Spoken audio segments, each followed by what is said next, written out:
এত কেন রাতে ফোন করছে দেখি করি। ফোনে আবার কী হলো?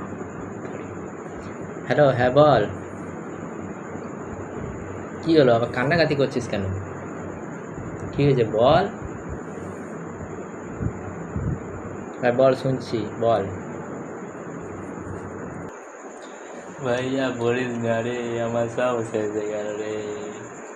ওই তুই জানিস, গার্লফ্রেন্ড সেই ঘরে দেখেছিল, সে বলছিল না যে তোমার ভালোবাসা পুরো আমার পরিবারের মতো। আমি তার ঘরে গিয়েছিলাম, কিন্তু তার যে ছোট ভাই বলিস না রে, একমাত্র বড় একটা গে, সে আমার ইজ্জত উঠতে উঠতে আমার ইজ্জত যেতে যেতে বেঁচে গেছে বলিস না রে। কেমন করে এত বেঁচে এসেছি ভাই বলিস না।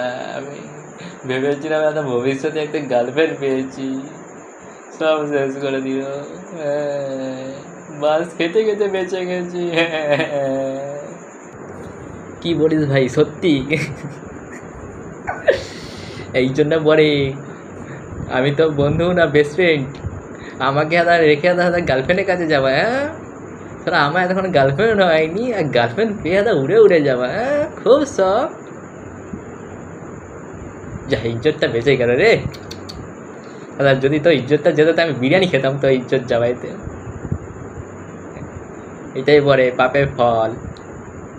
এবার তুই মজ সারা বাস বাস খেতে খেতে গেছিস তো, আর যাবি? যা যা যা।